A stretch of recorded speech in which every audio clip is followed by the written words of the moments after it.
জালাল মানে তোমার আব্বা আমার কাছ থেকে টাকা ধার নিছিল, ওই টাকা আমি ফেরত নিতে আইছি। আমার আব্বা আপনার কাছ থেকে টাকা নিছে? কই, আমি তো এর কিছুই জানি না। তুমি জানো না তার মানে এই না যে তোমার আব্বা আমার কাছ থেকে টাকা ধার নেয় নাই। আমার কাছ থেকে গইনা গইনা নতুন করকরা 1000 টাকার নোটের বান্ডিল ধার নিছিল। আমার আব্বাই যে আপনার কাছ থেকে টাকা ধার নিছে তার কোনো প্রমাণ বা সাক্ষী আছে? এই মেয়ে, আমি কি মিথ্যা কথা কইতাছি? প্রমাণ না থাকলে আমার কিছুই করার নাই। আচ্ছা, তোমার একটা প্রস্তাব দেই, তোমার এই ভাঙা বাড়িটা আমার কাছে বেচা দাও। আগের 1 লাখ টাকা তো মাপ, সাথে আরো 2 লাখ টাকাও দিব। আমি আমার ভিটা মাটি বেচুম না। আমি কিন্তু চেয়ারম্যান সাহেবের কাছে বিচার দিতে বাধ্য হমু। আপনার যা খুশি করেন।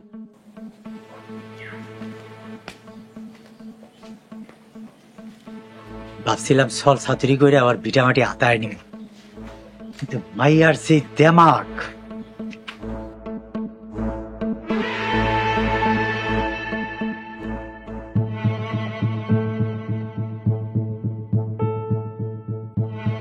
তাইলে বুঝি জালাল রিক্সাওয়ালা মারা গেছে?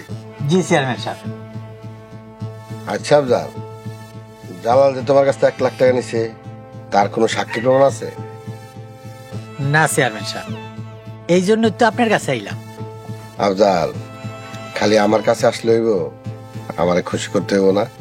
চেয়ারম্যান সাহেব, আপনি শুধু আমার কামের দায়িত্বটা নেন, আমি আপনার পকেট ভরার দায়িত্ব নিই। কামাল, জি। আমার সাথে যাবি, একটা বিচারের মীমাংসা করতে হইব। আজকা কি কারো মাথায় লাঠি ভাঙার সুযোগ পামু? পাইলে পাইতে পারস।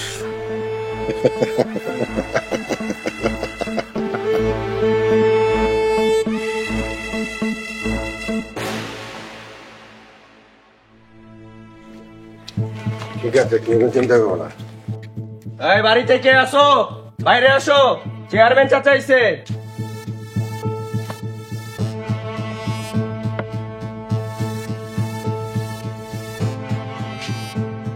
আসসালামু আলাইকুম চেয়ারম্যান সাহেব।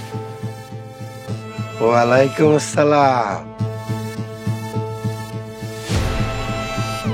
কি ব্যাপার চেয়ারম্যান সাহেব, ঘুমাই গেলেন নাকি? আমার বিচার করবেন না? কিসের বিচার? একটু সময় লেগে ভুলে গেলেন আমার কাছ থেকে 1 লক্ষ টাকা ওর বাপে নিছিল। তোমার নাম কি? আমার নাম ময়না। চেয়ারম্যান সাহেব, আপনি ওরে কোন আমার টাকা দিতে না পারলে ওর এই ভিটা বাড়ি আমার কাছে বেচে দিতে। তোমার কি বিবাহ হয়েছে? জি না। চেয়ারম্যান সাহেব, আমার টাকা। চুপ, তোর টাকার গোষ্ঠী খেলাই। কামাল, ওরে ভাগা, দরকার হলে ওই বুড়ার মাথায় লাঠি ভাঙ। জি চেয়ারম্যান চাচা। ওরে বাবা রে, আল্লাহ গো! ময়না তোমার নাম, তাই না? খুব সুন্দর না, একবার চাঁদের মতন মুখখানা। ময়না, আমি তোমারে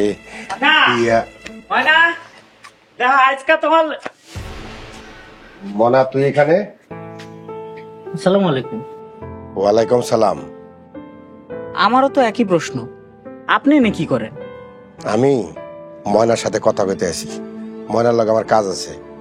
তুই এনতে যা। দেন চেয়ারম্যান সাহেব, ময়নার বাপটা মরে যাওয়ার পরে আমি ছাড়া ময়নার আর কেউ নাই। আপনার যা কিছু লাগবে আমারে কইতে পারবেন। কি কইতে চাস তুই? তুই ছাড়া আপন কেউ নাই মানে? হ, সামনে আমার আর ময়নার বিয়া। ও, এইবার আমি বুঝতে পারছি তুই গতকালকে আমার মাছ না দিয়া কেন ফেরত নিয়ে আইছস। আপনার কিছু লাগবো? আমার লাগবো না, আফজাল লাগবো। ময়নার বাপেরে আফজাল 1 লক্ষ টাকা ধার দিছিল। 7 দিনের সময় দিয়ে গেলাম, 7 দিনের মধ্যে আফজালের টাকা আফজালে ফিরাই দিবা, কথাটা মনে রাখো। কামাল, আয়। তোমারে কি কইছিল আমগো বিয়ার কথা কইতে? এমন তো বিয়া হইবই। আগে হোক, তারপর ঢাক ঢোল পিটে মানুষটা কইও। আরে ওমা বিয়া হইব এটা কমু না চেয়ারম্যান ওটা কি পেয়ে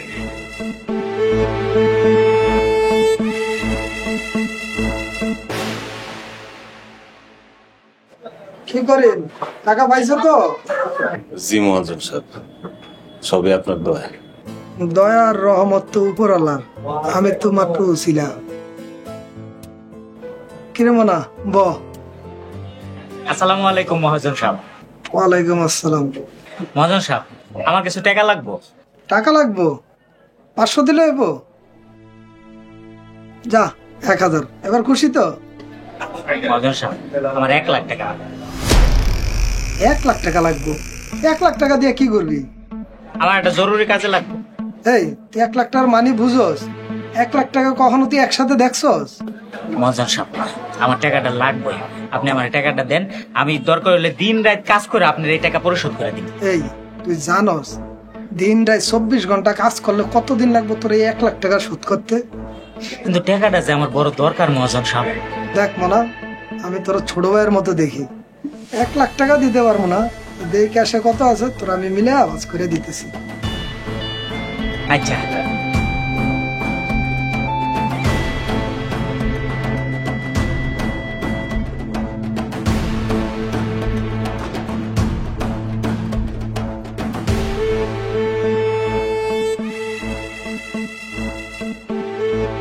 ময়না, এই ময়না, দেখ না আমার আজকে কত সুন্দর লাগতেছে। মা গো মা, তোরে দিয়ে একদম পরিলাহান লাগতেছে। ঘটনা কি? আজকে আমারে পোলাপক্ষ দেখতে আইতাছে, তাই একটু সাজুগুজু করছে আর কি। এই তোর একটুখানি সাজুগুজু? হ, আমি তো দেখতে এমনি অনেক সুন্দর, তাই আমার মেকআপ লাগে না। তোরে তো মনে হয় আজকেই ছেলেপক্ষ বিয়া করে নিয়ে যাইব। যা তুইও না, আজকে তো খালি দেখতে আইব, ভালো লাগলে বড় শান্তি পরে রেখে যাইব। আমার বান্ধবী তাহলে শেষমেশ বিয়ার দিন আয়েই পড়লো। খালি আমার না, তোরও তো বিয়ার বয়স হয়ে গেছে। আমি কই কি তুই মনা ভাইরে বিয়া কইরা ফেলা। শেফালি বেশি বুঝবি না তো। ও মা, খারাপ কি কইছি? দেশ মনা ভাই তোরে রানীর মতো করে রাখবো। তার কোনো দরকার নেই। ময়না, মনা ভাই তোরে অনেক ভালোবাসে, তুই কি তার সত্যি বিয়া করবি না? আমার না কাম আছে, আমি গেলাম।